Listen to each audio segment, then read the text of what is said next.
tracker for a while have been brought forward and included on today's agenda. And there's a couple of narrative updates, but nothing of any significance that needs to be drawn to your attention today. Thank you. Great, thanks very much. So we'll note those. Right, so we'll move on to item 193, the patient story. And I will hand over to Bridget to introduce colleagues and take it forward. Thank you very much. Thank you so much, Chair. So this, you'll remember the interest from the board, particularly in the patient story and the impact of implementing virtual wards. So I'm very pleased and thankful that Mr. and Mrs. Newman-Holden can join us, and I'd like to hand over to Barry Rigg, our lead for patient experience. Please, Barry. Thanks, Bridget. Good morning. So hello and good morning. My name's Barry Rigg. I'm the Head of Patient Experience here at Morecambe Bay NHS. So today we bring you to the Trust Board a story from Rod,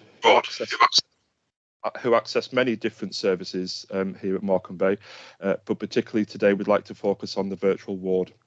So as you may be aware, the virtual wards are a solution for our clinicians to support patients in their own home. The virtual ward also is a wraparound service which ensures that our patients can quickly receive the care that they need, whilst also reducing the need to avoid hospital admissions. So this morning I'm delighted to hand over to my colleague Annette. Annette is our patient experience facilitator and has the pleasure of taking you through the story with Rod this morning. Thanks, Annette. Good morning. Hello, my name's Annette Shepherd, Patient Experience Facilitator. Rod and Sheila join us live from their home in Kendal. Today, Rod would like to share his hospital and virtual ward experiences. For a copy of Rod's story and extracts from other patients, please could I refer you to the board reference pack pages 3 and 4. I will now share a recording of Rod's experiences of the virtual ward.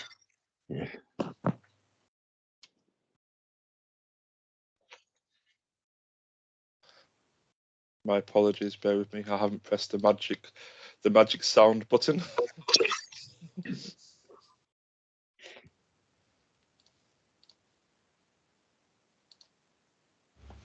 My name is Roderick Newman-Holden. I'm 83 and recently had a fall in the back garden at home. Fell on some concrete path that I built, serves me right, and damaged my head. Quite a nasty head injury. I'm still having treatment for it now to get it to heal.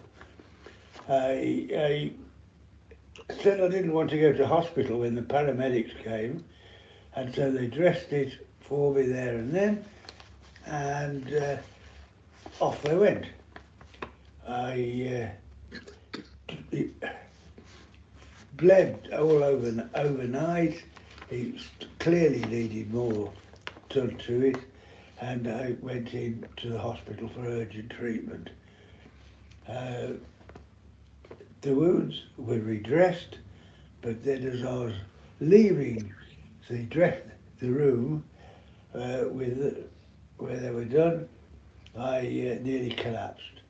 So I was taken by ambulance to the Royal Lancaster, where the crew got me into the hospital, but only into the ward, the corridor, and we waited there for 8 hours.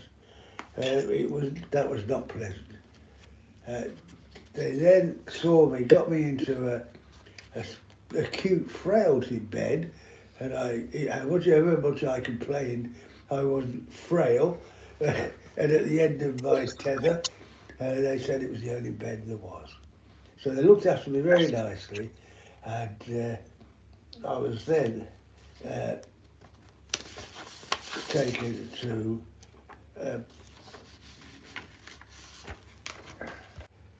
the following day.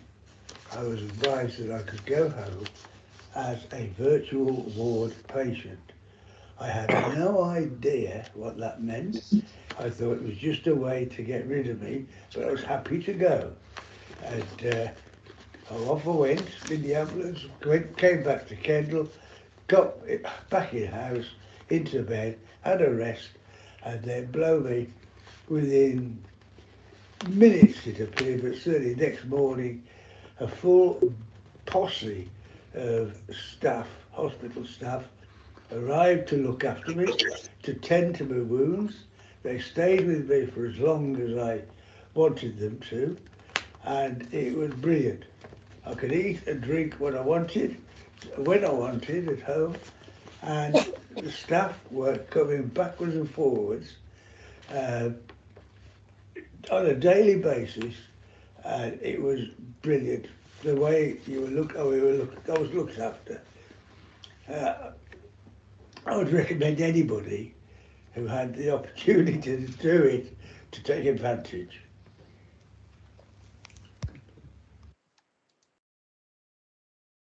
Brilliant. Thanks, Annette. Back over to Annette. I'm sure you'll all agree Rod's experiences were positive. We still have work to do to ensure we fully explain the purpose of the virtual ward. By the end of March, we will have co-produced a patient leaflet to explain the purpose of a virtual ward. Just want to go over to you, Rod. Is there anything you'd like to share with us? Have you any reflections on your experiences? Well, only that I sound so decrepit on that report, but no, it was good. I really did think you were just wanting to get rid of me, but I reckon I had better treatment, certainly as good as, but better at home in my comfort of my own house. It was great. And I had my wife, of course, to help me. Okay. Thank you very much, Rod and Sheila. I will now hand back to Bridget. Thank you. Thank you very much. Thank you so much, and thank you so much for joining us. I'm Bridget, the chief nurse. I should have introduced myself first. So I think we've been really interested in how we can provide different care, and I think some of the things you've touched upon, especially being at home. There's nothing like being at home, is there? And eating and drinking what you want. I think those things are really important, and I think you've explained the impact really well. But I just wanted to open it up to some of my colleagues, if that's okay, if there's any questions that they wanted to ask or any comments. You've got Jill's hand up, I think, on screen. And then Phil. And Phil. Yes, so we'll go Jill and then Phil, please. Rod, thank you very much, Rod and Sheila, for coming and talking through that. Yeah. I have a question for you, but also a comment first, because whilst your experience of the virtual ward was good, actually your experience of waiting in A&E for 8 hours, did you say, was just appalling. And I wanted to let you know that as a board, we're not happy with that situation. And we are looking at other ways of dealing with that, because that's really poor care in our book. But when we talk about the virtual ward, I totally agree with you. It's nearly impossible from the title of it to know what it is. So somebody would say virtual ward, and when we first started using it, I'm like thinking, what are people talking about? So share that with you. But I wondered if you've got any ideas about a better name for it. Oh, crikey. Well, no, I think probably virtual ward is probably right, isn't it? It's virtually a ward. Yeah, I think the fact that, I mean, the nurses that came around were doing all Rod's observations as if he was on a ward, all his blood tests, which were fed back to the consultant, and he got the results of those blood tests the same day. It was almost better than being in a ward, but it was all the benefits of a ward. So I think the name ward has to stay in the title, because it felt as supportive as that. Well, that's terrific. It was excellent. Thank you. And the very fact that we are doing this now, sat at home, with the ability to connect to other people like this shows that you're not abandoned necessarily if you're not in the hospital. No, this is months later, and you're still supporting us. And you can get from the house to the home by these newfangled inventions. Okay. All right. I won't go off on one. I'll shut him up later. No, it's and also I do have to say the particular staff that came were brilliant. They were. So that might make a difference, but you could get somebody who's not interested in the hospital itself Very rarely, of course. But everyone that came around, Yeah. they were all absolutely brilliant. Yeah, Brilliant. it was good. Yeah. Perhaps it's a nice Thank you. experience for them too. Bill, could I ask you to? Thanks, Liz. Yeah, similar to Jill, really. Rod and Sheila, first of all, Phil Woodford, Director of Corporate Affairs at the Trust. Just wanted to say thanks for giving up your time this morning. And it's so important to get the feedback, but it really was around the A&E experience, as it's a whole package of care, really, whether you thought there was anything we could do to improve that. But Rod, I think the $1 million question is, did you lay your flagstones on sharp sand or mortar? I laid on. Well, actually, a bit of a mixture. I didn't mix them, and they weren't slabs. So no, I mixed the concrete. I could do it in those days. Yes, that was 30 years ago. I mixed the whole Obviously lot. badly. Sorry, it's a joke, Rod. No, it's all right. I see. I really should go out and do some more. No, he's not going near those steps again. Liz, you've got Sarah's hand raised in the room, and Mike's just arrived. Thanks. Okay. Thank you, everyone. Sarah, would you like to raise your question, please? Yeah, thank you. So Sarah Rees, I'm a non-executive director. Rod and Sheila, thank you very much for sharing your story. Other colleagues have commented on your A&E experience, so I'm not going to reflect on that. It was probably more a question for Bridget, actually, but I think we should acknowledge the effective team working between our community services and our in-hospital team. And I don't know if Bridget can perhaps just provide a bit of background on that, so we ensure that recognition goes where it's due as well. So yeah, thank you. So one of the things I've written down is certainly to contact the teams and just to relay your thanks, Rod. I think there's been a lot of work that we've done this year or last year now in 2023 between community and acute teams. There's been 2 focused events in terms of bringing teams together and understanding shared understanding and common goals, and that's been led by Kim as the Associate Director of Nursing. So I think that's starting to really pay dividends, and I think in terms of our priorities for 2023, certainly that integration across our acute communities, more than we can do that better. Liz, if it's all right, I wouldn't mind coming in, Liz, if that's okay. Absolutely. So, hi, Rod, Sheila. My name's Aaron Cummins. I'm the Chief Executive here at the Trust. So thank you very much for sharing your story with us this morning. And Rod, you came across great. We've got nice speakers here in the boardroom, so you came across really clear and great in your Oh, that's good. It was fine. So okay.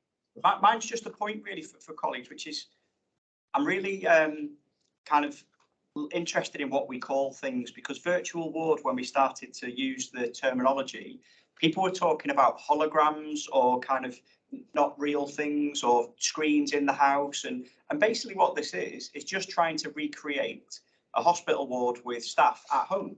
Now, we used to call that like hospital at home or similar, so we might think about how we describe that differently.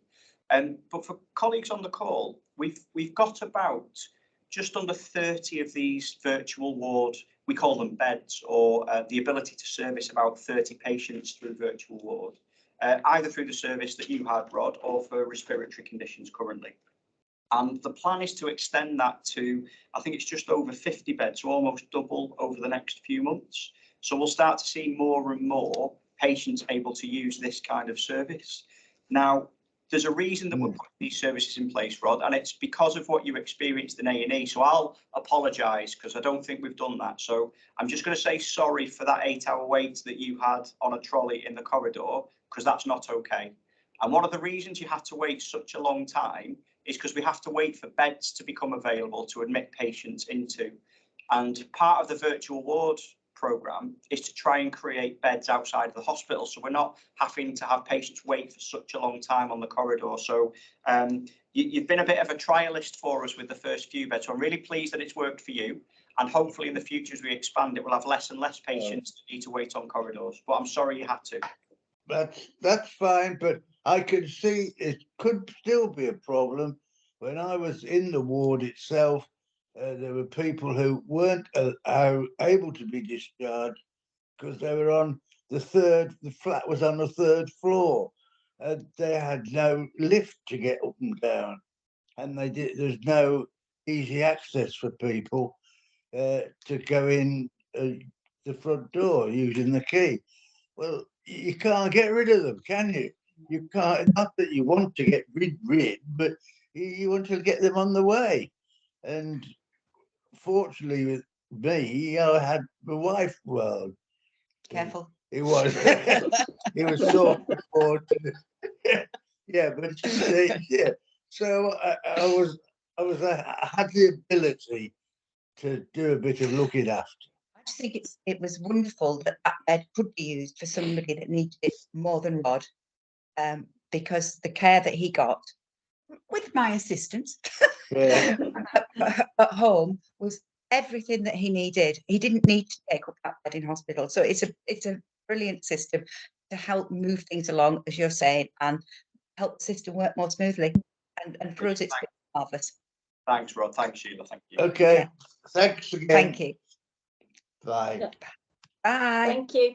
We're going to go now. I can cross the road. unless anybody else wants us. No, We're thank okay, you Eunice, very thank much. Thank you very much. Thank you. Bye. Bye. Mike, are you okay for me to hand back to you? Are you settled in? Yeah, thank you, Liz. Thanks very much. Yeah, I'll just bring Hugh in who wants to make a comment. Yeah, it was just to follow up what Aaron said, because I was actually discussing the virtual ward with some colleagues in general practice last week when I was working in practice, and they sort of said, well, we've heard of this, but what on earth is a virtual ward? And that's a GP saying, what on earth is a virtual ward? And that description that we've just heard, I just said to Scott, as soon as they were saying it, well, it's just hospital at home, isn't it? And what we used to call hospital at home. And we do need to come up with something that not only makes sense to people when they go home, but actually makes sense to other health professionals who are not immediately connected with it. And obviously, people will become familiar with what it means, but that's probably not the best terminology, that you only understand it once you've actually had a 15-minute briefing on what it's all about. So I think it doesn't really, it's a virtual reality, doesn't it? Sort of one of my colleagues, Farhi Nami, said that's something that he would have dreamt up with his virtual reality goggles and such like, really. So yeah. Just before I bring you in, Phil, then, colleagues, are we happy if in the board in the future we use the care at home? If we have to, Scott, for formal processes, put the word virtual. Phil, before people come to.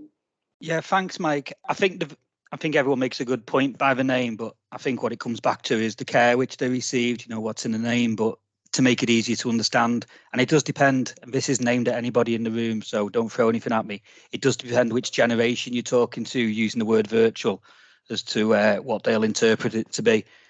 And but I do think Hugh raises such an important point. I'm happy to take on board. We need to do a briefing and some explanation for all of our primary care colleagues. You know, we've probably just seen the best explanation there is, just to help them understand and get some feedback how that impacts on primary care. I'm happy to pick that up, Mike. Okay, thank you. Thanks. Thanks, Hugh. Okay. So I slightly disagree that we should not use the word virtual ward, in the fact that when we call it hospital home, it's not hospital at home, it's step up from general practice and step down from hospital.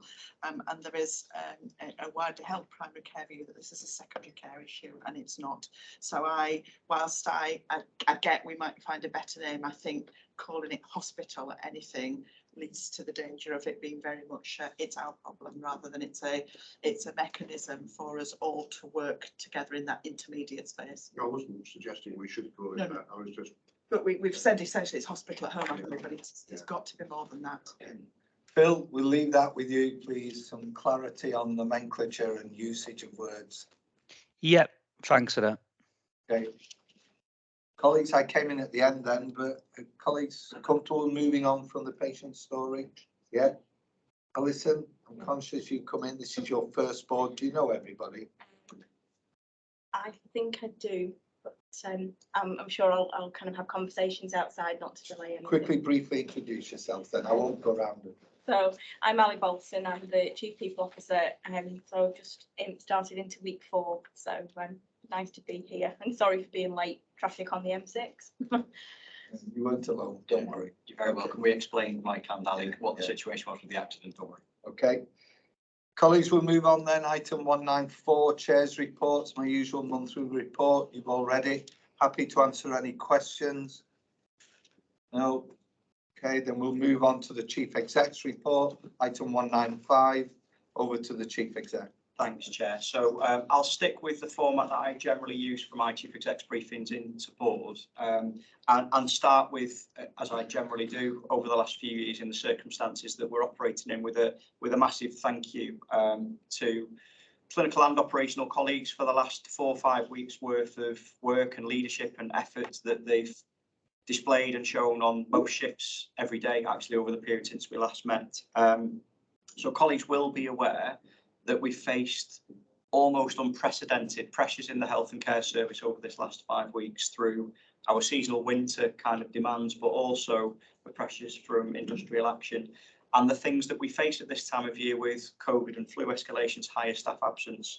And I'm just going to call out unusually specific colleagues, actually. I just want to recognise the role that in particular Scott, Jane and Bridget have played over the last 5 weeks as a three, leading our response. We've stood up a very different way of kind of managing our sites and clinical and operational risk over that period. And it's been fantastic to see 3 exec colleagues as a team work together, and then therefore see operational, clinical, nurse colleagues come together similarly to manage those pressures in a way that I haven't seen before. And it's meant that on any day that we've faced real pressure, as Chief Executive, I can see and hear and take real confidence and assurance in the way that the leadership teams are responding. And that's been fed back to me from both the regional and ICS teams as to how Morecambe Bay is managed through this period. So a massive thank you. We have at times had to escalate to our highest OPAL level. Colleagues will be aware of that, OPAL 4 over that period. However, we've also had times over this last period where we've been able to declare an OPAL level of 2. And that's purely because of the proactive leadership we've taken on managing the pressures and the flow of patients within our organisations, working with primary care and community teams. And that's been recognised again in the region as actually an organisation that's managing very well, it's being led very well, it's delivering against its priorities and the pressures. So it's unusual that I name colleagues, but I think this last period it deserves recognising at the board that there's been a change in that leadership approach, and I'm very grateful for that. The focus nationally, there's been a couple of areas that have featured that the leadership team have been dealing with. So first and foremost, the industrial action, the plans around it. You've heard me say before very clearly, we live and work in a country that provides opportunities for colleagues to belong to bodies like unions. And if there are things that are not right, then that's the way that they can use their voice to give feedback to those that make decisions. And we are supportive of that. That is the environment we work in. We wanted to make sure that we kept people safe and well, that we supported those colleagues that wanted to take opportunity, and that we supported colleagues that had to make sure that we maintained safe and effective services at the same time. I was very, very pleased with both the ambulance industrial action and the RCN industrial action, both with the way that we operated and led through it, but the relationships with those colleagues that took that opportunity and the relationships with management and staff side through the unions. It was very, very well managed. And that is a template we will use for any further industrial action going forward. So nationally, there's been an ask a lot of telling people how we're doing and kind of giving some assurance as to how we're operating. So that's been a focus. We've then had the release of the 23-24 planning guidance. It arrived at about 5:30 on the 23rd of December. I think the only reason it wasn't Christmas Eve this year is because that was a Saturday. So we got that over the kind of Christmas weekend. The board will see how that drafts then through February and the final plans in March. And there will be opportunities in between boards at either assurance committee or board workshops to just test the objectives and how we're putting resources together to deliver against that plan. The plan signals an alignment to our strategic objectives and our own in-year objectives actually for 22-23, the recovery of core services, a recommitment to some of the work in the NHS long-term plan like population health and integrated care, and transforming the future of the NHS, ICSs and the way that they work. So that dovetails with a lot of our own strategic priorities, hopefully. And then just to raise 2 particular areas of focus nationally, and therefore you'll hear more about that in either my Q3 update or the BAF update. 78-week elective recovery trajectory delivery and our absolute commitment to having no patients waiting under the criteria longer than 17 weeks by the end of March, and an imperative to achieve our financial totals that have been agreed regionally and nationally through the process that we've been through this year. And therefore that has aligned a lot of the executive leadership action alongside managing the seasonal winter pressures, and you'll see some of that on the agenda items later today. Regionally, there is obviously a dovetail then with the strategic command centres that were set up to manage seasonal winter pressures and industrial action. We've played our full part in contributing to that, including mutual aid with other partners periodically, which played out really well. And within the provider collaborative at region, we are also focusing on those two national priorities, 78-week delivery and financial delivery. But we're also now spending a bit of time this quarter thinking about 23-24, and the board will start to see, both in the clinical integration group that Martin Hodgson, the Chief Executive LHT chairs, and the corporate collaboration board that I chair, key programmes of work that demonstrate that commitment as a provider collaborative for 23-24. More locally, I won't repeat the issues we've faced over the last 5 weeks around operational pressure and leadership and the focus on elective recovery and financial improvement. But most of our work now alongside that is making sure that we're delivering against our ambitions to become a SOF 2 organisation. The first stage of that is to exit SOF 4 into that SOF 3 environment. A lot of work, again, over that period on continuing the improvement work on quality and safety, validating a sustainable change in our quality governance and assurance work, and making sure that for some of the other programmes like trauma and orthopaedics or the niche review for urology, we're absolutely assured that we can deliver against those ambitions in this quarter to satisfy those exit criteria. Two bits of good news, Chair, from a local perspective. Colleagues will have seen the communications. It features in our plan this year, but we're now at the point of communicating that out, and that's the new oncology unit at the RLI. We've decided as a board to invest £6 million of our quite precious capital money in that area. It shows a commitment to that service. And I just want to put on record my thanks to colleagues working in oncology. They've been passed from pillar to post a little bit through COVID to make sure we can maintain safe services and access for cancer. So I think it's right and proper that they know that they've got a home and the investment is there. So it's a great message for us to go back with. And something I'm very proud of, we reflected as a board where we were with our stroke services on the back of our last CQC inspection some 18 months ago now.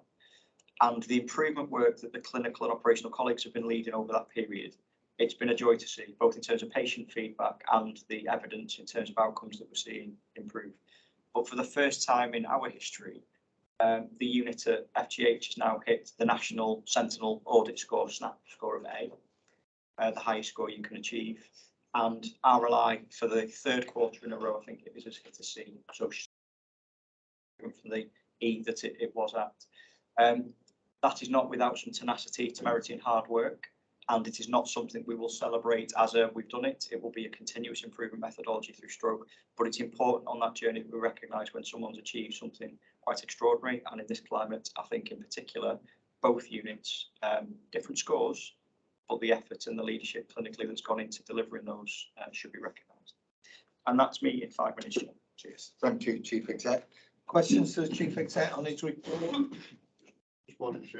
So regarding RLI, have we any sense, because there's still a sections 31 based on us about this, any sense of when that might be?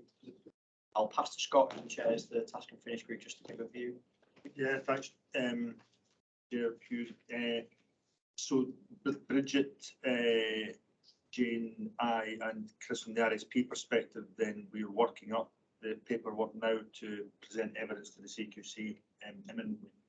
Having had 4 quarters out of 5 at a C at RLI for SNAP, but then beyond SNAP, the other governance arrangements and quality and safety arrangements, then we're working that paperwork up as we speak to present that evidence to the CQC. So watch this space. Yeah, time scale. I think that's what Hugh's coming to, Scott. No. Now? Days. And we would get a response fairly quickly from them. No. So I'll defer to Bridget on that, but I believe that takes some time. Yeah, so in terms of working with them, it can be up to 12 weeks, but they are committed to, as soon as we can get that in, to be working on that as a priority. Good, okay, thank you. Sarah? Thank you. Thanks for the update. You mentioned that we believe for UHMBT we are on track to meet the 78-week and 52-week waiting times. Nationally, sorry, the 78-week. Nationally, there has been communications to suggest from NHS England, I think, that actually they think those are at risk because of the industrial action that's planned into February and March. So could you just give us a bit of an update of how you do see that playing out for UHMBT against those? So again, really pleased with the leadership team response. We've had an absolute resolute focus on elective recovery, as the board will be aware. But because of the position we found ourselves in between September and December with the BMA rate card and the loss of capacity, we found ourselves with, just before Christmas, it was around 200 patients, just over, that we thought might be still at 78 weeks or above at the end of March. We've regrouped with the provider collaborative under the, it's an imperative. We know that the risks and the quality and safety exposure and experience exposure, it's not just a number. There are patients here that we need to see more quickly. So we've taken almost like an incident management approach with a tactical, operational and strategic oversight around getting the right plans in place to get to zero at the end of March. And at the moment, I think we've validated, we're around 160 from the 200 plus we were just before Christmas. So we're making real inroads already into making sure that those numbers are coming down. There is confidence that the plan we have in place will allow us to give a zero of 78-week breaches by the end of March. However, there are some unknowns in that, particularly with any further industrial action. And in particular, colleagues will be aware that the junior doctors are also balloting for whether industrial action will follow. If that does happen, we will need to have a look at what mitigations we've got to protect the 78-week delivery. And if we can't, we'll need to have a dialogue with the region, the national team, about what's an acceptable level of kind of risk to have around that number at the end of the year. But in terms of focus, visibility, tenacity, I can see daily now that that number is improving each day. Thank you. Colleagues, we'll move on then. No further questions for the Chief Exec's paper. Head Governor's update, item 196. Can I just check Lorraine Crossy-Crows? Lorraine, are you with us? No, then colleagues, we have the paper in front of us. You all read it. I'll take any questions. Any questions I'll put forward towards Shirley-Ann Wilson, our Deputy Head Governor. Any questions on the paper? No? Okay, thank you. Okay, we'll move on then to item 197. We're now on to quality and safety. Just remind all colleagues in the board, if we're going to use acronyms, can we just give full titles? Because although this is not a public meeting, it is a meeting where the public can observe us. So it would be helpful if we use acronyms, just explain what they are. Okay, we're on the Care Quality Commission and Royal College of Surgeons Improvement Plan. Director of Governance, floor is yours.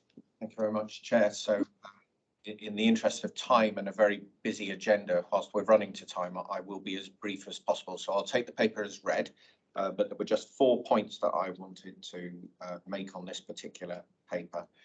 You'll have heard me say before that this is quite a fluid environment getting through must-dos and should-dos that the CQC recommendations make up. So whilst in the report it says on the 9th of January, the figures were 59% for must-dos and 49% for should-dos had been completed. By the 12th of January, it was up to 67% for the must-dos and 56% for the should-dos. And that's in part because, for my second point, we've maintained throughout the operational challenges of December and January our support and review panels to make sure that we could have that dialogue with care groups to support them through achieving those must-dos and should-dos. For your assurance, the paper that you see in front of you has been discussed at Quality Assurance Committee on the 16th of January, and also a variant of it went to Finance and Performance on the 23rd. I think it was also at the People Committee on Monday the 16th where my deputy presented it. So we remain confident that all of the must-dos and should-dos that still require completion are going to be completed by the 31st of March. I'm happy to take questions. Thank you, Richard. Colleagues, fairly self-explanatory report. Can I just ask a quick clarification question, Richard? Yes, Chair. on the recommendations to the board, it says at the time that you wrote this report, there were 18 recommendations beyond the time frame. But now you've just said that actually since you wrote this, there's been a bit of a catch-up. So when you say that you're assuring the board, can we take it that when we get the March paper, we would have met the must and should do's? Is that the direction of travel? It's the absolute ambition that we will have completed all of the must do's and should do's before the 31st of March. Now, if there's one or two that require capital investment or things like that, then that might stretch beyond that, but there'll be a very clear explanation as to what they are and why that's the case. Thank you. I'm going to bring in Jill first, and then Karen. Jill? Thank you, Chair. I just, because I've picked up stroke probably at every meeting, want to say how pleased I was to see that Lancaster was achieving what we wanted it to do, was really making the progress. So I just want to thank everybody involved in that, because this is the first time I felt assured that we had developed our stroke services across the board and not just at FGH. So thank you for that. Thanks, Jill. Karen? Thank you, Chair. And thank you, Richard. My question really, I think, is related to yours, Mike, and we'd had previously reported in December that we didn't anticipate that the strike action would impact on delivery of the must-dos and should-dos, and perhaps inevitably it has. So again, it's just, are we very clearly assured that the learning from those impacts on progress during December and January has been taken into account to form very clear mitigations against any slippage, not just because of delivering against must-dos and should-dos, but because these actions are all absolutely the right things to do for patients. So are there specific mitigations in place that reflect the learning from the challenges experienced during December and January? Thanks, Karen. Bridget? Well, thank you. So certainly in terms of January, I've probably got a slightly different view on that, and I'll explain. So I actually think that we've delivered more in January and throughout the end of December than we anticipated. Your question's the right question though, Karen, and I think in terms of Scott's leadership around the EPRR and how we run, so excuse an acronym, is how we run if we're in an incident that needs to be dealt with. That's really taught us a lot in terms of how we learn from that. So in terms of how we organised ourselves, we ensured, and as a group of executives, that we had enough resource to continue with the improvement work that's required, whilst being able to deal with, as it happened, the industrial action, or it would have been the pressures in winter. So I think that's held us in good stead, and I'd open it up to other colleagues to offer an opinion on that, but I certainly think for us that is why we've been able to maintain the traction and pace that we've described, and the full expectation is we will continue on that to March with that infrastructure. The report is to summarise the current position, so I think we've done that. We've got assurance on progress. So, colleagues, thank you. Richard, we're going to move on to item 198, the niche external investigations. Just let me check prior to that, the board accepts the recommendations of 197. Yeah, thank you. So niche external investigations, assurance. Again, over to you, Richard, please. Thank you, Chair. So I'll again take the paper as read, but there were just 5 things that I wanted to call out. So we are now in niche phase 5. That relates to 2 things: a case note review being undertaken, which was completed towards the end of last year. And then part 2 of that was a selection of interviews with key members of staff from the organisation, and they were completed on the 17th and 18th of January successfully. We await the next thing we're going to do, because the deadline for all the evidence to be submitted was the 20th of January. So we sent to them between 1,700 and 2,000 items of evidence to demonstrate our compliance with all the recommendations. So it's now over to Niche to undertake their triangulation between the interviews, the evidence that we've sent, and any other questions that they've got in order to draft up a report for us, The date I don't yet have, but we are working on securing, is the exact date on when we will receive the draft report for factual accuracy purposes, but that will be somewhere inside February. And then the two other bits I wanted to mention was, it was mentioned at Quality Assurance Committee on the 16th of January. We will be producing for next month's Quality Assurance Committee on the 20th of February, a articulation of how we're going to take the wider applicability of these recommendations across the rest of the organisation. You'll recall our aim was to get everything to level 3. Well, that was our aim for the end of Q4, but actually our aim for the whole of the organisation the next 12 months is to drive all of the recommendations through the rest of the trust and all the way up to a level 5. And then just finally, and it was mentioned in the head governor's report, I gave a session to governors last Thursday the 19th, on the recommendations, and we had a good dialogue and debate about those recommendations with the governors then.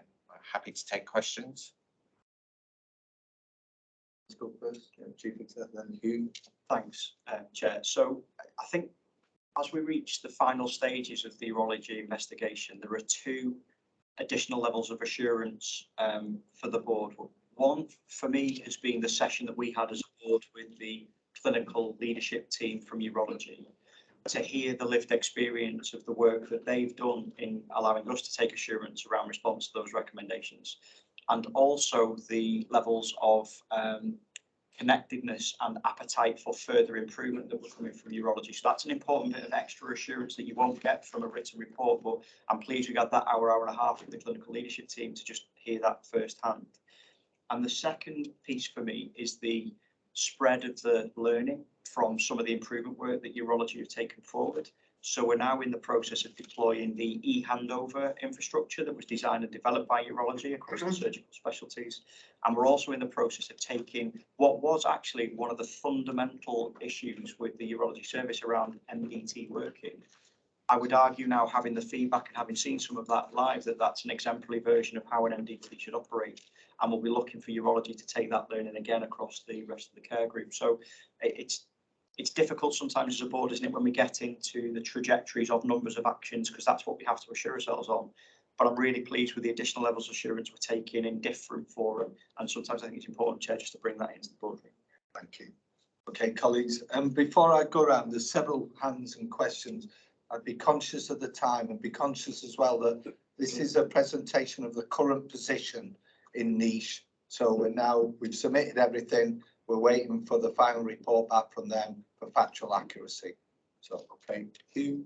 I just wanted to inform the board and highlight in the quality report later, the quality committee considered the evidence around recommendation 35, which I think is quite an important recommendation, because that was the recommendation asking that as a trust we looked at all the cases that had been identified through the whole process, and they were risk stratified, and so the organisation has now looked in a fair amount of detail at the top, at the highest priority cases, and has got now in terms of a programme of work for those cases that still need some additional work doing them. So I think there was a cohort of about 14 priority cases, patients that needed further review. So that work is ongoing, and that was a required action for niche. So we looked at that on behalf of the board before the submission of that evidence on the 20th. So just to inform the board that that's taken place. Thank you. Thank you. We'll take that as assurance framework. Yeah. Okay. Thank you. Adrian. Thanks, Chair. The CQC and the niche reports were considered at the People Committee on Monday and were supported, absolutely. And it was just to build upon your points, Aaron, really about the transferability and replicability of the vision. And one of the key things that we picked up was about the patient's involvement, and that set a new benchmark within the work just taking place with niche within urology. And it was really about our capability to have the skills and capacity to be able to replicate that meaningfully across the trust. And it's something personally I'd like to see, and I know an exec would like to see that as well. But it's clearly led to improvement. So I would I would just ask if that could be considered as part of our long-term improvement journey across the trust and the specialities. Thank you. We'll take that as an action, Chair. So when we talk about 23-24 delivery, we'll include patient involvement as part of the key components of that. Thank you. Thanks, Adrian. Karen and then Liz. Karen? Oh, thank you, Chair. Actually, in the interest of time, I'm happy that my questions have all now been covered in Aaron's, Hugh's and Adrian's contribution. So thank you for that. Thanks, Karen. Liz? Thanks, Mike. And most of what I was going to comment on has already been picked up. But one thing that came back out for me from the meeting with the urology team was the talk of the Safe Today paper and how that pulls forward everything that's happening within their service. I just wondered whether we've got plans to roll that out across the whole organisation, because I think it's a really good way for teams to showcase and understand where their service and where their offer is at any one point in time. And the other comment I'd just like to make is that I was really impressed with the pride that urology were now showing in their service and their offer, but also their ambitions and their desire to drive their service forward. And again, it's how we replicate that across the whole organisation. So thanks. Thanks, Liz. I'll pass that to the Chief Executive. Well, thanks, Chair. And Chris might want to say something here, but I think the Safe Today approach, Liz, has been really useful in a number of areas when we've seen specialties that needed a little bit of extra support and help. So they changed the way that they would test from a risk, quality, performance and experience perspective, daily and weekly in their own assurance meetings, whether they had confidence that they had sight of everything that needed to, or the improvement work was focused in the right areas. We'll be moving away from that kind of quite piecemeal and reactive reporting as part of the IPR development. So the principles will be the same, but what we're trying to do is cascade. So we've seen the good work at board around the infrastructure we're putting around our integrated performance report. The cascade then is to care group. I think Chris Care Group cascade reports are kind of there or thereabouts now to be used in the performance assurance framework. Expecting to have full suite of care group and committee level IPRs. The two different things, remember, complete by the end of the year, ready for next year. And at the same time, we're going to go through that redefinition and redesign process, having 6 months of this version of the IPR. And then what we've got then after that is at specialty level, there will be using that information to do a Safe Today type conversation at their assurance committees. So we'll probably lose the Safe Today report as a term, but it'll feature as part of the integrated performance report infrastructure we've been working on over the last 6 months or so, Liz. Great, thanks, Aaron. It's having that visibility, isn't it, across all the areas of a service. Thanks. And it fits in as well as, excuse me, with what Richard was saying about with the next phase of dealing with the niche paper, we'll be spreading it and distributing it, disseminating it across the trust as well. So, Richard, thank you. Thank you for those two papers. We recognise this is a work in progress. We'll wait for the niche papers and do the factual response and keep us updated. Okay, thank you. Can I just check for the next item 199, which covers 5 subsections? Have we got Heather here? Heather Gallagher, are you here, Heather? Welcome again. It's good to see you. You've got 5 items. It'd probably be useful, Heather, if you just take us chronologically through 1991 to 1995. And again, if I could just remind you, please, of the time, you've allocated 10, 5 minutes on each one. Okay, and then I'll pass over to Bridget and then yourself. Bridget? Well, thank you. And just we committed last month, after we've completed this cycle of business, to look at how we can present a maternity report. So that still stands, Chair, and we'll bring an update next month. I'll hand over to Heather. Okay, thank you. Thank you. Just to note that the clinical director for O&G, Mark Davis, will actually be aboard as well for the CNST part of the paper, because it requires a joint presentation. So just to note that, Chair. Thank you. Thank you. I'll ask you to bring your colleague in at that point, Heather, if that's all right. Thank you. So the first paper, the maternity update paper, I will take as read because I'm conscious there's a lot of papers here today for maternity services. So I'll just touch on the highlighted points. Just 1 second, I just need to get it up. So for me, out of the maternity update paper, I'd just like to draw the board's attention to the historic PMRT cases, that the trajectory for completion by January 23 is on track, and for completion of all outstanding PMRT cases for 21 and 22 will be completed by February 23. So that's a really good piece of work, and well underway of being able to achieve that. The paper details are moderate and above harm, the themes around the learning for maternity services, but just to assure board that obviously we talk about our smart action plans, but this is also in alignment with attendance at MATNEOSIP, which is the National Safety Improvement Programme, working alongside board safety champions as well in terms of developing training programmes on top of mandatory training requirements. So there's a lot of improvement work ongoing around how we respond to our themes of learning. Staffing exceptions, there's a bit in the paper about fill rates dropping below 80%. I think for me on the perinatal surveillance model, and we are talking about this nationally as well, fill rates is only a small sort of metric. It doesn't give you the whole picture. So just to assure board that our safety has been maintained despite the fact we've had a drop in fill rates. So we very much move staff according to need on a daily basis. We have actually just working with the local maternity system in terms of having a system-wide acuity tool that enables us to be able to look at our staffing levels against our complexity and dependency of patients. That was launched in January, and what we can see is the early indications is that Morecambe Bay manages its acuity and its staffing levels probably better than most of the other providers. So that's some assurance around actually our staffing levels being able to keep our patients safe. The ongoing workforce review with the regional midwifery team support, that's due to be completed by April.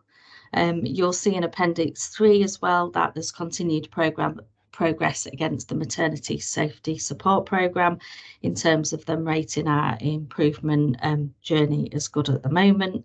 The vision and strategy that we said we would do in terms of a standing position while we're waiting, a holding position while we're waiting for the wider clinical strategy work to be completed and to enable us to do the level of engagement we need to do with our women and birthing people in multiple sites.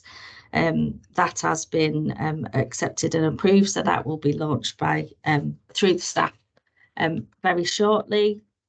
So I'm happy. They're the only points out of the maternity update paper that I actually wanted to raise. I'm happy to take any questions about anything in the update paper before I move on to the other papers, Chair. Thank you, colleagues. It's a very concise and succinct report. Chair. It's only a quick reflection, Heather. The fill rates and the staffing, a lot of us move in and out of the 4 times a day bed meetings, so we can see how risks are assessed and staff are moved. So I'm really pleased to see that play back in the safe service delivery being maintained. I know that the midwifery and the safe staffing reviews for April will be kind of presented, but I know Ali's also looking at our wider workforce plan and recruitment plan, and we've got the safe staffing report coming from Bridget, I think, in the February board.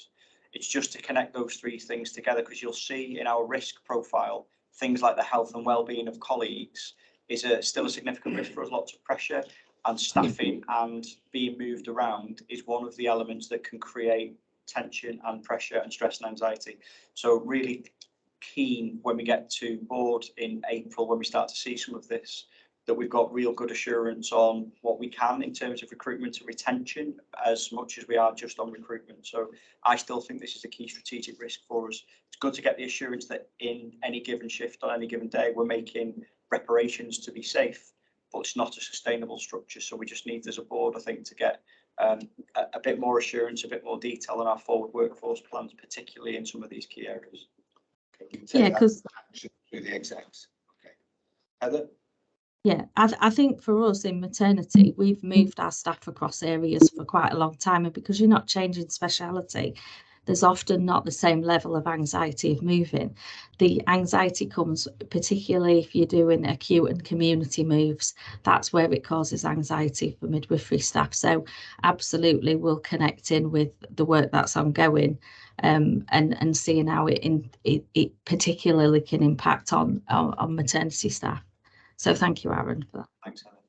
Okay, we've got a number of comments. So I'm going to go Hugh, then Jill, then Karen, then Adrian. Thanks, Chair. The paper does recommend that the board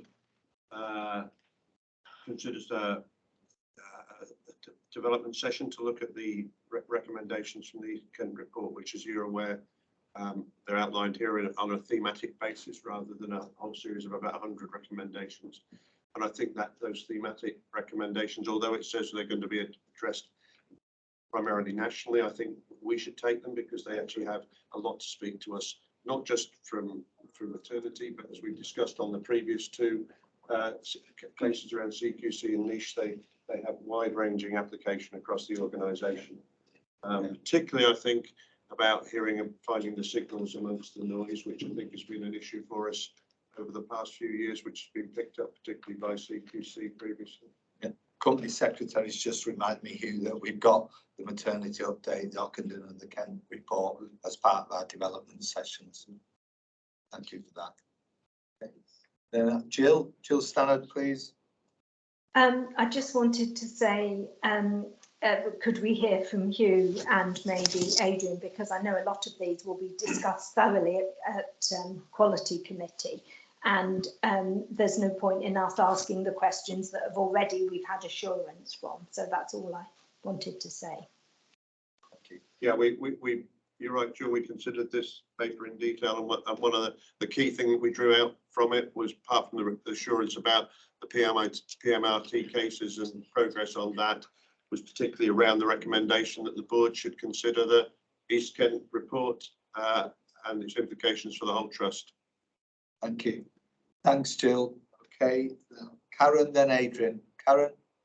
Oh, thank you, Chair. Just really to highlight in relation to the recommendations, and make the board aware that the board safety champions and the whole maternity safety champions team are going to participate starting in the next couple of weeks in an AQUA initiative. We're going to participate as early adopters in an initiative for safety champions that is specifically designed to improve use of maternity data, build capability and collaborate and learn from other safety champions. So we're really looking to build some capacity that will enable us to respond to those recommendations, and we'll continue to keep the board appraised as our participation in that programme goes forwards. Thank you. So let me just summarise. We've got yourself, Karen, as the NED with responsibilities around maternity. We've got Heather's paper. We've got the chair of the quality committee that says it's gone through quality. We've got a board development session on the East Kent outcome. So I'm just making sure we're triangulating assurance here. That's all. Okay, Adrian, I've not forgotten you. Fine, thank you. I was bringing this up now, but it does link to the Ockenden paper, so apologise for that overlap. But it was just to build upon your points, Aaron, and also the points that raised by Heather about the safe staffing levels. And obviously, we discussed this in People Committee about the midwife vacancy rate, 19.9% at the moment, which is pretty horrific, isn't it, as a number? We know that's going to go down when we get these new people in post, but there's still considerable lag time about engaging people. So we've still got that number. And I also read in the reports about the high level of sickness at RLI. So we're leaning heavily, aren't we, on our bank staff, Heather? That's the point. And I'm just checking, going back to the Ockenden report, have we actually had to utilise the mitigation policy that's referred to there? And have our the implementation of that policy, has it been fit for purpose? Have we tested it? Thank you. And then So in terms of mitigation, do you mean our escalation policy? So I'm referring to the wording in the Ockington report. Apologies. Yes, it's our escalation policy. Yeah. yeah, so we utilise our escalation policy every day because that's what we use in terms of our OPAL framework. Now we have a slightly amended OPAL framework to the rest of the trust. So we have a specific maternity framework that enables us to identify those areas of pressure and you know, if we have any delayed episodes of care or any midwifery red flags. So that's used as a framework every day. Obviously, it's quite difficult to unpick some of the challenges over the last couple of months because we've had NWAS strikes, inability to divert between sites, etc. So it's not been business as usual. It has been slightly unusual in terms of the strike and the impact that has on maternity, because it's very different to the acute side in terms of service provision and where we send our women in between the sites, which we would normally use during periods of escalation. So to answer your question, yes, we use escalation. I think just to assure the board, part of the workforce review is I don't actually, and there's a word of caution here because we haven't finished it, but I actually don't think the vacancy rate's as high as we think it is. I think there's some work to do around understanding our workforce and how it can be used. So I think to try and I can't assure because I haven't finished it yet, but to reassure the board, I don't think our vacancy rate will be 19%. Okay. Can that go through the people committee, Adrian, and deep dive into that? Yes, yeah. Yeah. But the key thing for me was we've got an escalation policy. It's been tested, and for yes. the rest of the maternity services, it's fit for purpose. Yes, it's literally brand new. We're just the OPAL framework came out just before the new year, the second version, and it's a regional policy. So not only do we use the escalation process internally, but we use it as a system. So we have daily gold calls where we look at the pressures in the whole maternity and neonatal system. So it's tested every single day. Thank you. Thank you for that. And then I know as chair of the People's Committee, you look more closely at the figures around, try and get some clarity and come back to the next board on that. Yeah, thank you. Thank you. Okay, Heather, we carry on. I'm again sorry, I'm pushing you for time here, but we've gone beyond that. We've just spent 20 minutes on the first item. So take us to the main business, please. We want to focus in on assurance. So 1992. Yeah, so this is our maternity incentive scheme report. So this is a paper that advises and assures on the evidence provided for the maternity incentive scheme for year 4. So obviously we've been bringing CNST papers to board on a very regular basis. So the board will have seen. All right, cheers, bye. Sorry. Somebody's on there. Heather, while you try and find where you are, I'm going to look to Hugh because company secretary's just said to me that this has also gone through the quality committee. So I don't want the board to repeat any scrutiny work that's been done. Hugh, any comments on this one? We considered it in quite a lot of detail. I mean, Heather, I think you were away on holiday at the time, but you were ably represented by your deputies. And we considered it, and we also received at the quality committee the full, in a reference pack, the full, well, not the full evidence, but a significant amount of the evidence that actually backs up all of this. And we were taken through that. And it's important to note that there were 7 out of the 10 areas were met. Previously, we had thought we might make 8, but actually it's almost a technical issue. I think that means we've only hit 7, and of those 3 that haven't been met, only 1 of them is going to run into next year as an ongoing issue that requires quite a lot of work to achieve. So 2 of those three that are outstanding will actually be achieved really quite quickly. So I think the amount of work that's been done to move us from the position of achieving 3 this time last year and now to 7, and without a lot of work to get to 9 it has to be recognised. And we were assured by the report, and we were assured also that it actually doesn't just go through this board, it then gets checked at regional level, at ICB and regional level as well. So there are further checks on it before it actually finally gets submitted, as I understand it. It was all a bit, it's quite complex and convoluted, that approach of assurance for this now. Well, the board is asked to receive the report, and approval for the maternity services has achieved 7 out of 10, which you've just confirmed to you. And then the Associate Director of Maternity and Newborn for the LMNS is validating the evidence on the 18th of January, which Heather, you've confirmed has been done. Then the Director of Midwifery and Clinical Director of Obstetrics will present the evidence to the Trust Board for sign-off, which is here now. And then the Accountable Officer for the Integrated Care System will be appraised of the evidence, and they will also sign it off. Yes. Just for the purposes of the notes, it's really important the Associate Director of Midwifery is doing that check on behalf of the ICS, not on behalf of the Trust. So it's just important to segregate it. Thank you.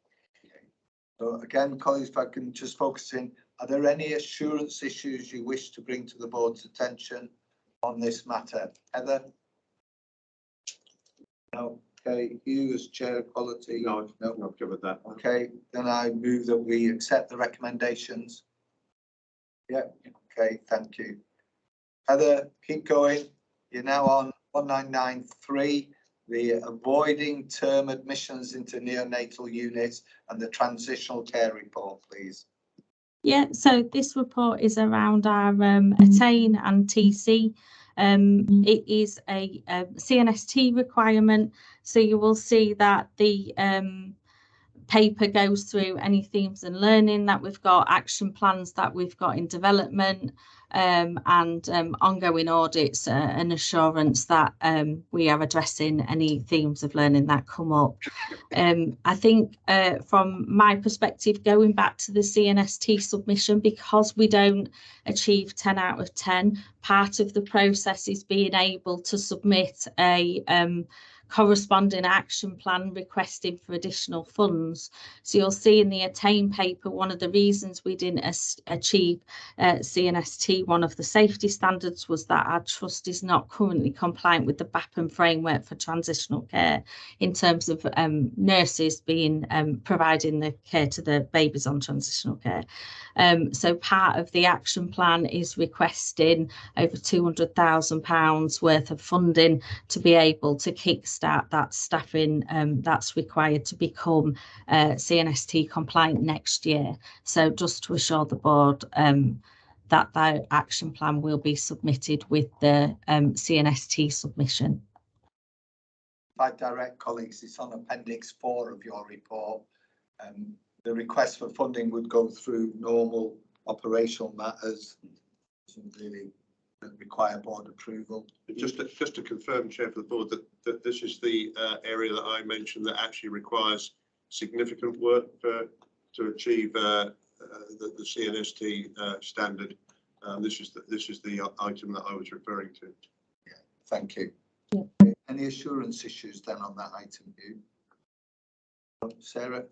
Thank you. And again, we did discuss this at Quality Committee last week. I just wanted to talk about the fact that obviously there's a huge amount of focus on this work at the moment to make sure we bring it through. And one of the things we were seeking assurance on was how this will become part of business as usual. So we've got this huge push at the moment to make sure we have it. And how do we take that forward? And I wondered, Heather, if you can update us on that, because you provided some assurance to Quality on that, but it'd be helpful, I think, for the colleagues to know how we're approaching that. Yeah, so when we amended and refreshed and did the new governance framework, ATTAIN and TC is very much built into our new framework in terms of meeting and assurance reports.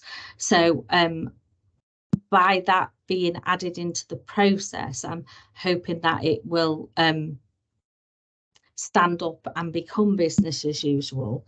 It becomes very much embedded then, rather than an additional thing we do. It's just part of our quality and safety work moving forward and part of the governance framework. So we obviously implemented the new governance framework in November, and we've been audited externally from NHS England, and we'll have the feedback on Monday. But for me, it's very much about that framework being well embedded and us all understanding how it works. And I think, to assure the board, that's really working well at the moment. That framework in particularly is helping stand up the quality improvement work and people seeing it as business as usual. Okay, thank you. Liz? You're on mute, I think. Sorry, apologies. Yeah, thanks, Heather. It was just about the comment in point 26 on the recommendations about the term admission rates, and you mentioned that at Barrow there's an upturn and you're going to do further investigation on that.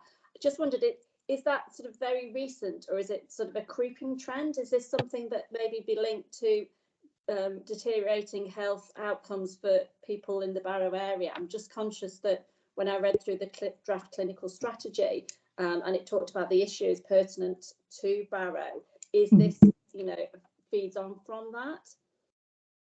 I think that's really difficult to answer, to be honest. And I think because we're talking small numbers, it often takes quite a long time for us to identify themes. I think, to assure the board, we are still at the national standard. So when we're not above it, it is definitely slightly increased at Barrow. So we will require some ongoing audits to identify the themes, but we're talking small numbers. So that makes it makes it a little bit more prolonged to pick up the themes.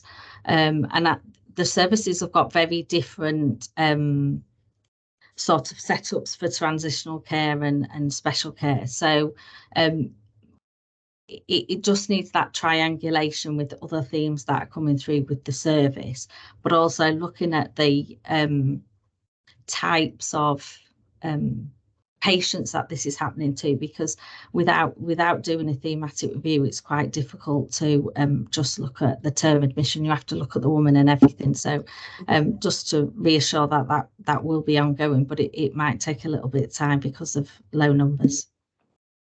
Thanks, Heather, but I'm assured that actually it's been picked and is now being investigated. So oh yeah.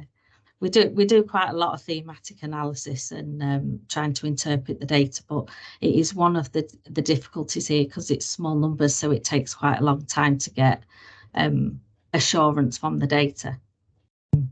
Okay, thank you. Karen, we'll take this as the last point on this issue. Thank you. This is an assurance question and related to data.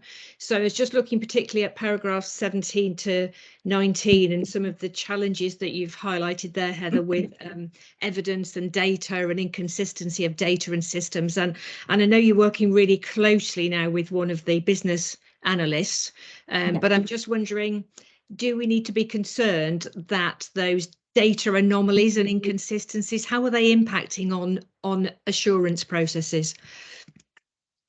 I think in terms of assurance processes, we can get accurate data, but often it takes a bit of screening and unpicking and checking. I think for me, we need to get in a position where the data is correct at the source.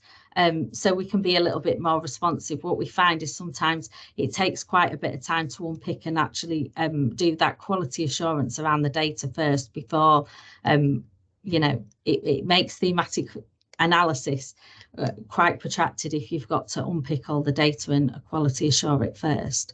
So, but obviously at the ODN, the neonatal network do a lot of assurance checking, particularly around transitional care and special care and neonatal care with us. So we do that triangulation data, not only just locally with the ODN, but we do it as a system as well.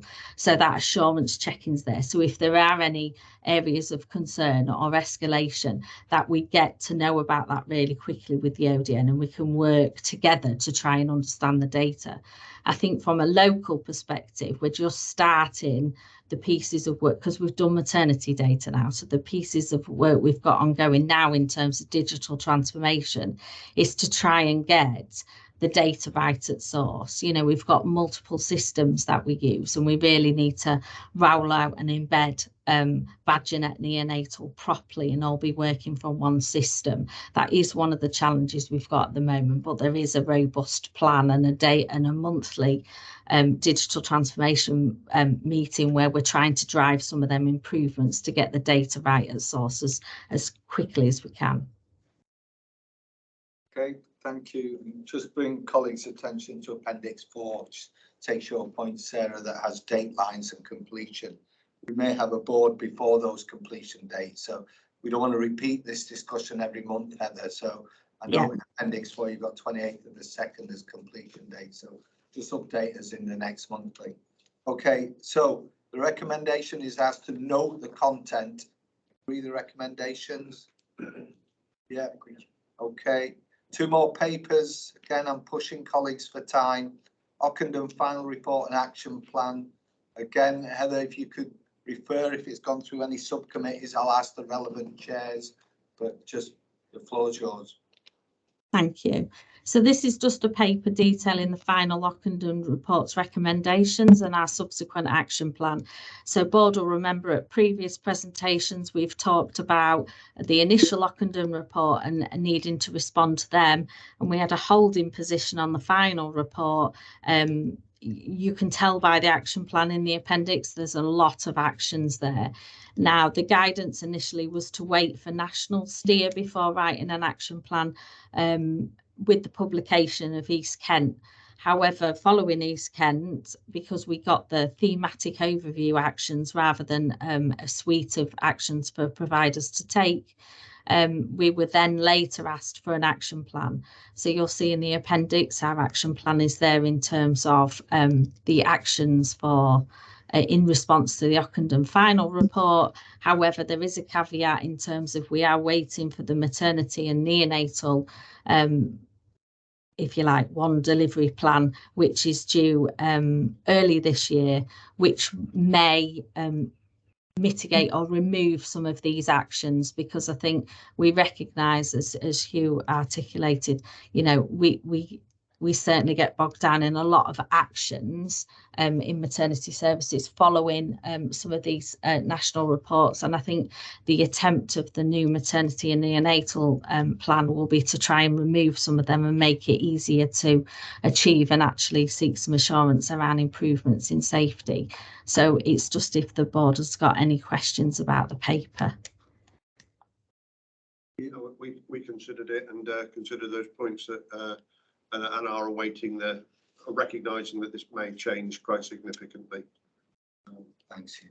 I think the only comment from me, Heather, is, you know, maternity, as you know, comes to the board every month. You have several papers. It remains scrutiny areas for several subcommittees. We're on the drive to come out of SOF 4 and head towards SOF 2. So I would probably just say I agree with your final comments there, that having 83 action points in a maternity service, we probably need to just generate amongst our colleagues a bit more confidence about whether those 83 can be actually lowered to fit into the National Ockenden report when it comes out. That seems an awful lot for one area, and difficult, I think, for the board to follow that with assurance. Chair, I think the point is that actually this is being faced by virtually every maternity service across the country at the moment. So I think there's a national recognition that you can't carry on like this, basically. Yeah. Okay, thank you. We're asked to receive the report. We've done that.